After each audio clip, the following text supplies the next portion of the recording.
Hey gang, thanks for joining me. It's a fun day today. I'm going to review one of my favorite cameras in my collection, and I think you're going to like it. It is the Fuji TX-1.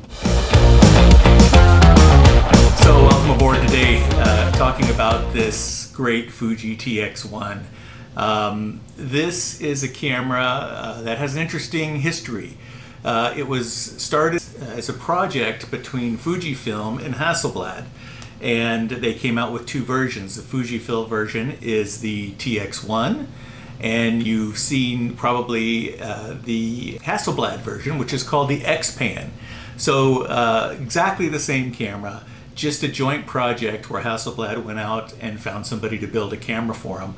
Not unusual. All the manufacturers do it. Leica's done it. You can find cameras that are very similar to Leica's in other brands. Some say exactly the same.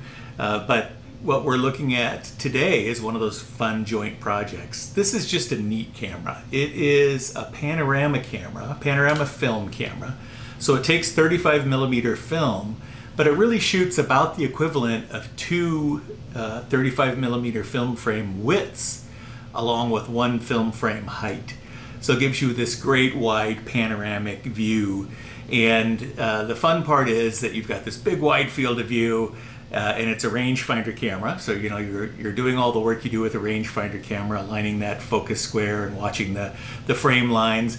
But the frame is very wide, so a lot of times that presents its own set of challenges, because you've got to now find something that might be okay in 35mm, but it's got all this other stuff in it. So you've got to find these really wide compositions, and that's part of what makes this camera fun and challenging. This is the TX-1, the first version that I have. They also came out with the TX-2, also known in Hasselblad as a XPan 2.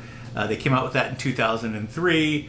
Really not a lot of difference, although one of the nice things is it puts the shutter speed in the viewfinder, which you don't have now. You've kind of got to take it out and look on the back panel as you push the shutter release button. One of the things I enjoy about this camera is it just has this great look and feel, right? It's got this titanium exterior, this rubber finger grip here. This actually came in rubber, this black rubber or brown wood, which was nice. And it just feels really good in hand. It has a nice weight. It's very solidly built. All electronic. Takes two CR32 batteries. If the batteries go dead, you're out of business here on this one. It has this thumb grip on the back, which is nice, and really traditional kind of dials on the top. You've got your shutter speed here. You've got your aperture priority here, and then of course traditional viewfinder here. This is the button that switches you from 35mm to panorama. I'll talk about this in a minute because it's kind of cool too. Then you've also got this little digital display back here.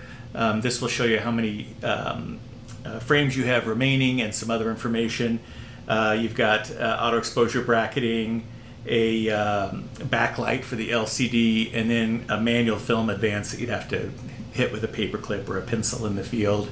And of course the little window to show what kind of film you've got. Also on this end, you can connect an old school remote trigger to really get this thing still on a tripod. And on the face here, this is where the ISO is. So you set the ISO speed of your film here, and really keeps it out of the way. You don't need it much once you start shooting. And then of course there's a manual flash sync cable here. For aperture ring is on the lens, just like old school manual focus. And as I said, ISO here. ISO also has the DX setting. I don't know if you're familiar with DX setting, but in film cameras, some of the electronic cameras had this DX, and it would actually use the film canister to set whatever film speed that's set at automatically. The shutter speed up to 1000, and also has a aperture priority setting, which is great, and also has a flash sync of 1/25 of a second Shutter goes all the way down to from 1000 all the way down to 8, and then has a bulb mode after that. And there's also a 10-second self timer on this, which is good. Another way to keep the camera still on the tripod, obviously. The back LCD, when you get it all set up, it will show you what the ISO is. And as I said, when you push the shutter release halfway, it'll also show you the shutter speed. That makes it a little bit difficult because you might get something set up and you come here to shoot, to compose and focus, and then you go, oh darn, what was my shutter speed again? You've got to push it halfway and look back here and then kind of recompose. So really forces you to kind of know what you're doing and know where you have things set. And then as far as, when you're in aperture priority, if you want to use exposure compensation, this goes +2, -2 in half-step increments. So that's handy. Now, talking about the camera, one of the unique things about this camera, when you load the film in, you just pull it across super easy and shut the door. And then what it does is it takes all the film out of the canister and rolls it into the camera. Which is neat, because then as you're taking shots, right, if you ever do have a film problem, your exposed shots are in the canister. So if you have to open the back, those exposed shots should be safe. But the other thing in the case of this camera, which is neat, I talked about this little switch here to set between 35mm or panorama. And one of the neat things about this is this little screen, there's a little LCD screen here, that is really cool because it tells you how many pictures are left. Remember, it's wound all the film over here. But the cool thing about this camera is you can flip this back and forth as you're shooting a roll of film. So you can shoot 3 panorama shots, and this will say you've got 17 pictures left. Then you can flip this over to 35, and now you're set up to shoot 35mm, a much narrower, traditional 35mm exposure size. And it'll tell you now, maybe you've got 28 shots now because you're using less distance on the reel of film. So it's really cool how it works. The rangefinder is clear and bright. It's got the traditional frames. There's 2 lenses for this. There's actually 3.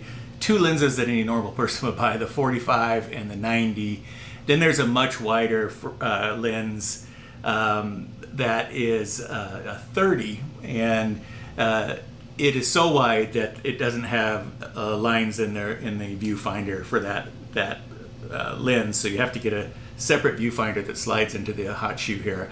The interesting thing about that is the price on it is insane. I mean, these cameras are priced insane anyways. They're north of $4,000, sometimes $6,000 with lenses, and that one lens alone, that 30, is a $3,000 lens. So I have never seen anyone who actually has one of those. It's really just a lot of money to spend for the difference between a 45 and a 30. This has electronic metering, so metering in the viewfinder. So as you look in, you get that traditional arrow with the circle in the middle, right? If you're over, it's going to point this way. When you're properly exposed, it's going to show a little red circle. When you're under, it's going to go the other way. If those arrows are flashing, that means you're about 2 stops over or 2 stops under. Again, runs on 2 CR32 batteries that just go in the bottom here. And just a real great camera. The panoramic mode feels very cinematic.